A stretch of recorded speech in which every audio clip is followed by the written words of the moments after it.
आज हम समझेंगे कक्षा 10वीं के हिंदी गोधली भाग 2 के तीसरे चैप्टर के बारे में, जिसका नाम है भारत से हम क्या सीखे। भारत से हम क्या सीखे यह एक भाषण है जो कि मैक्स मूलर द्वारा दिया गया है। मैक्स मूलर जी का पूरा नाम फ्रेडरिक मैक्स मूलर है, जिनका जन्म जर्मनी के डेसाउ नामक नगर में 6 दिसंबर 1823 ईस्वी में हुआ था। जब ये 4 वर्ष के थे तो इनके पिता का निधन हो गया। इनके पिता का नाम है विल्हम मूलर।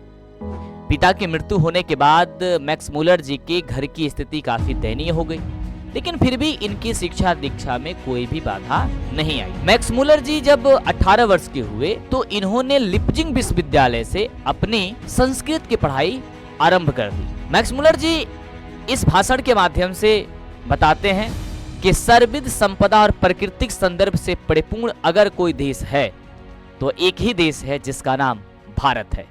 हमें बड़ी गर्व है कि हम अपने भारत देश में जन्म लिए हैं।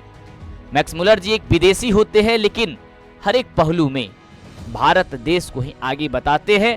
वह कहते हैं कि आप किसी भी क्षेत्र में, आप जीव विज्ञान में बात करते हो, वनस्पति विज्ञान में बात करते हो, किसी पुराने सिक्के के बारे में जांच करना चाहते हो, यानी कि कोई भी चीज यदि आपको जानकारी हासिल करनी है तो आपको भारत जानी पड़ेगी। भारत में वो चीज है जिसके बारे में हम कल्पना भी नहीं कर सकते। मैक्स मूलर जी ध्यान आकर्षित करते हैं और कहते हैं कि देखो, यदि भारत के सच्चे दर्शन करना है तो आपको मुंबई, कलकत्ता जैसे शहरों में नहीं, आपको जाना होगा भारत के गांवों में, क्योंकि गांव में ही सच्चे भारत के दर्शन आपको हो सकते हैं। मैक्स मूलर जी कहते हैं कि भारत एक ऐसा देश है जिसमें किसी भी प्रकार की कहीं भी ना कोई लोगों में कमी देखने को मिलती है। यहाँ पे सभी लोग एक समान, सभी धर्म एक साथ मिलजुल करके रहते हैं। मुझे इस बात पे एक बात याद आती है सुमित्रानंद पंत जी की भी।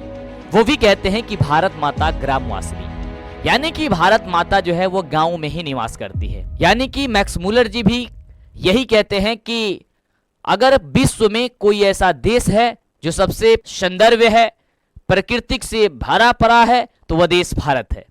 इस कहानी के बारे में अधिक जानकारी के लिए मैंने पूरी वीडियो, पूरी क्लास ले लिया है, तो आप प्लेलिस्ट सजा करके जरूर उसे देखिएगा। और इसी तरीके की वीडियो पाने के लिए चैनल को सब्सक्राइब करिए, लाइक करिए, शेयर करिए और हमें बताइए कि यह वीडियो आपको कैसा लगा।